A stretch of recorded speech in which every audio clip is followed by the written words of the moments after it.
اعوذ باللہ من الشیطان الرجیم بسم اللہ الرحمن الرحیم۔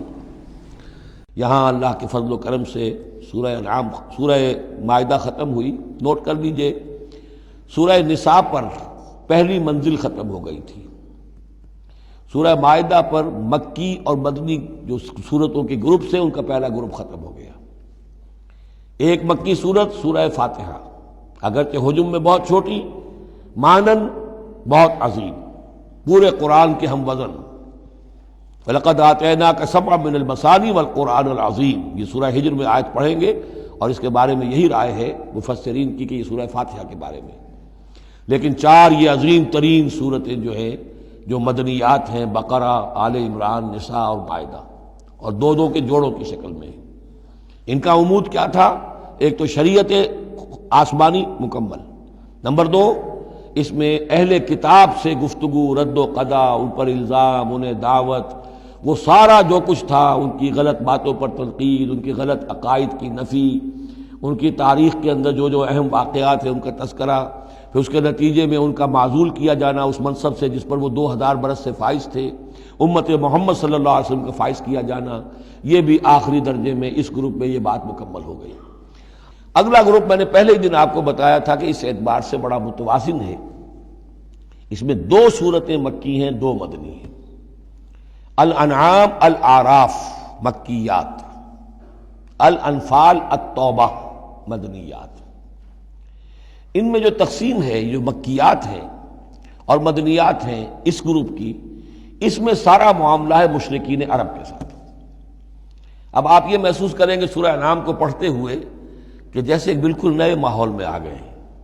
ہم 4 روز سے جو پڑھ رہے تھے سورہ بقرہ، سورہ آل عمران، سورہ نساء، سورہ مائدہ، منافقین سے باتیں اور یہودیوں سے، نصارہ سے، ان سے، ان سے، اب یہاں جو ہے ساری باتیں ہوں گی مشرکین عرب سے۔ یہ مکی صورتیں ہیں۔ ابھی وہاں نفاق نہیں تھا، منافقت کا کوئی ذکر بھی نہیں ملے گا آپ کو۔ ابھی اہل کتاب کا تذکرہ تو آپ کو مل جائے گا سورہ انعام کے اندر، سورہ اعراف میں، لیکن کوئی ان سے گفتگو نہیں، کوئی براہ راست خطاب نہیں۔ تو میں نے اس کے لیے اپنے ذہن میں ایک چیز رکھی ہوئی ہے کہ یہ 2 جنتیں ہیں قرآن مجید کے اندر۔ وَلِمَنْ خَافَ مَقَامَ رَبِّهِ جنتان، ایک قرآن مجید کی مکی جنت ہے، ایک قرآن مجید کی مدنی جنت ہے۔ مدنی جنت کی ہم سیر کر رہے تھے، یہ 4 دن سے ہم یہ 4 صورتیں جو پڑھ رہے تھے، یہ در حقیقت یہ مدنی قرآن ہے، مدنی جنت ہے، اس کی ہم نے سیر کی ہے۔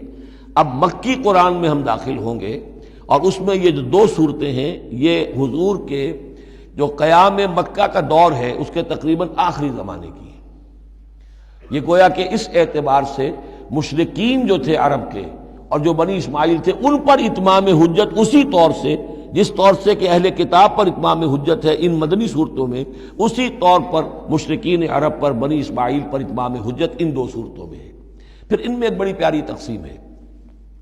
مکی صورتوں میں چونکہ ظاہر بات ہے کہ اہم ترین مضمون ایمان کا ہوتا ہے، اللہ کو مانو، اللہ کی نعمتوں کا اقرار کرو، اللہ کے رسول کو مانو، اور ان میں جو استدلال ہوتا ہے وہ شاہ ولی اللہ دہلوی رحمۃ اللہ علیہ کی اصطلاحات کے حوالے سے آپ کو بتا رہا ہوں کہ 2 طریقے سے اللہ تعالیٰ توحید کی طرف لوگوں کو لاتا ہے۔ التذکیر بآلاء اللہ، اللہ کے احسانات، اللہ کی عظمت، اللہ کی نشانیاں، اللہ کی قدرت، اللہ کی صناعیاں، یہ تو آیات آفاقیہ، آیات انفسیہ، اور اللہ کے احسانات تم پر، ان کی نعمتوں کا تذکرہ، اس کو کہتے ہیں التذکیر بآلاء اللہ، اللہ کے احسانات اور اس کی قدرت کے جو کرشمے ہیں ان کے حوالے سے یاد دہانی، تذکیر۔ اللہ تعالیٰ کا ایمان ہمارے اندر ہے، ڈورمنٹ ہے، بالقوہ ہے، سویا ہوا ہے، اسے جگانے کے لیے یہ آیات قرآنیہ آتی ہیں، اسے ایکٹیویٹ کرنے کے لیے وہ پوٹینشیل ایمان ایکچوئل ایمان بن جائے، لیکن اس کے لیے تذکیر ہے، یاد دہانی۔ اس تذکیر کا ایک پہلو ہے التذکیر بآلاء اللہ، اللہ کی نعمتوں، اس کی صناعیوں، اس کی قدرتوں کے حوالے سے اللہ کے ایمان کی دعوت۔ ایک ہے التذکیر بایام اللہ، اللہ کے دنوں کے حوالے سے۔ اللہ کے دنوں میں سب سے بڑے دن وہ ہیں جن میں اللہ تعالیٰ نے بڑی بڑی قوموں کو تہس نہس کر دیا۔ پوری قوم نوح غرق کر دی گئی، پوری قوم عاد برباد کر دی گئی، نسیا منسیا، پوری قوم سمود ختم کر دی گئی، چند ساتھی اہل ایمان اور وقت کے رسول بچا لیے گئے. ایک کشتی پر حضرت نوح اور ان کے ساتھی، محدود چند اہل ایمان، باقی پوری نوع انسانی اس وقت تک اتنی ہی تھی، ختم ہو گئی. اس طرح قوم عاد پوری ختم ہو گئی، حضرت ہود اور چند لوگ بچا لیے گئے. قوم سمود پوری ختم ہو گئی، حضرت صالح اور چند اہل ایمان بچا لیے گئے. قوم شعیب پوری ختم ہو گئی، مدین کے لوگ، صرف حضرت شعیب اور ان کے چند ساتھی بچا لیے گئے. عمورہ اور صدوم کی بستیاں برباد کر دی گئیں، صرف حضرت لوط علیہ السلام اور ان کی بیٹیاں وہاں سے نکل سکی ہیں، باقی پوری قوم ختم ہو گئی. تو یہ ایام اللہ، آل فرعون غرق کر دیے گئے. یہ اللہ کی سنت رہی ہے کہ جب بھی کبھی اس نے کسی قوم کی طرف رسول کو بھیجا، نبی نہیں رسول، جب رسول بھیج دیا گیا، اب اگر قوم نے رسول کو رد کر دیا تو پھر اس کے ساتھ رعایت نہیں ہے، پھر وہ قوم ختم کر دی جائے گی. گویا کہ ثابت ہو گیا ان میں کوئی خیر نہیں ہے. جیسے آپ کسی باغ میں سے پتے وتے جھاڑ جھکاڑ جمع کر کے آگ لگا دیتے ہیں، تو گویا کہ یہ دنیا کے باغ کے اندر اب یہ جھاڑ جھکاڑ ہے، ان میں کوئی خیر رہا ہی نہیں.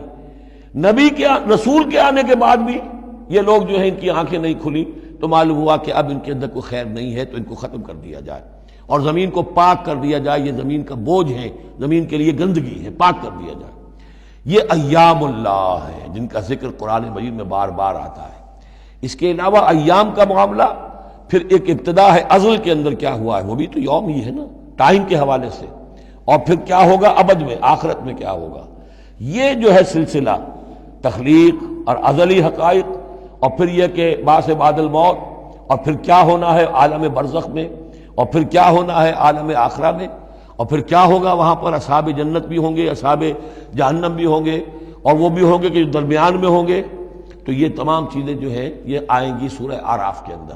تو یہ تقسیم ہے توحید کے موضوع پر. یہ دونوں صورتیں بہت جامع، لیکن اول سورہ انعام کے اندر التذکیر بآلاء اللہ، اور ثانیاً سورہ اعراف اس میں آئے گی التذکیر بایام اللہ. اس کا سب سے بڑا مضمون جو ہے وہ اس پر مشتمل ہے. اور اس کے بارے میں ایک روایت یہ بھی ہے اس سورہ انعام کے بارے میں کہ یہ پوری سورت ایک ہی وقت میں نازل ہوئی ہے. سورہ بقرہ کی آیات مختلف اوقات میں نازل، سورہ مائدہ اسی طریقے سے، لیکن یہ سورت پوری کی پوری بیک وقت نازل ہوئی ہے. اور الفاظ یہ آتے ہیں کہ 70,000 فرشتوں کے جلوں میں حضرت جبرائیل علیہ الصلوۃ والسلام اس سورت کو لے کر اترے. اور یہ پوری سورہ انعام ایک ہی نشست میں، یوں سمجھیے ایک ہی تنزیل کے اندر یہ جوں کی تو اسی طرح پوری کی پوری اتری ہے. صدق اللہ العظیم.